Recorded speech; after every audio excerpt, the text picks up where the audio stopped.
இதுக்கிடையில எல்லாரையும் எதிர்த்து எல்லாரையும் கலந்துட்டு மிகப்பெரிய கருத்தியல் கூட்டத்தோட வந்துகிட்டு இருக்கோம். ஒவ்வொரு முறை வந்தா ஒரு நடிகனை இறக்கி விடுறாங்க. ஒரு நடிகனை வந்தாயா, நல்ல மனுஷன் தான் விஜயகாந்த் ஐயா வந்தாரு. அவர் களத்திலேயே அவரே எதிர்த்துக்கிட்டு நம்ம நின்றோம். அடுத்து அவரை வீழ்ந்த பிறகு அடுத்து யாரு வந்தார்? கமலஹாசன் வந்தார்.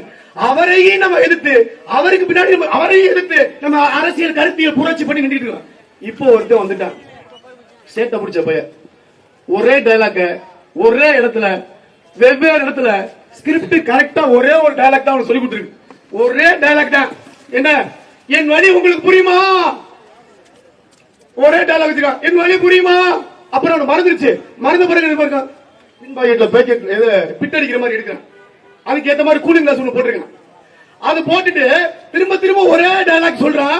அந்த டைலாக் மறுபடியும் பேசினா காரைக்குடியில கேவலப்படுத்தி வாங்கிட்டு காரைக்குடியில பேசாம போயிட்டு எங்க போறான்? Road show. இவங்க டிரெஸ் பாத்துக்கல. ஆந்திரால ஜெகன்மோகன் ரெட்டி அந்த ஆளுடைய சட்டை, அவன் பேண்ட் பாரு. அதே போல விஜயுடைய பேண்ட், விஜயோட சட்டை அதே பாரு. அதே ஸ்டைல்ல இப்ப யார் மாறி இருக்கா? ஸ்டாலினா? ஸ்டாலின் அதே பேண்ட் அதே சட்டடா. இவங்க 3 பேர் ஒண்ணா பாரு, ஒரே பேண்ட் ஒரே சட்டை. எப்படி இவங்க மாடல்? இப்ப இவங்களே நாங்க என்ன பண்ணுவோம்? தூக்கி போட்டு மிதிப்போம். இவங்களே நாங்க விட மாட்டோம்.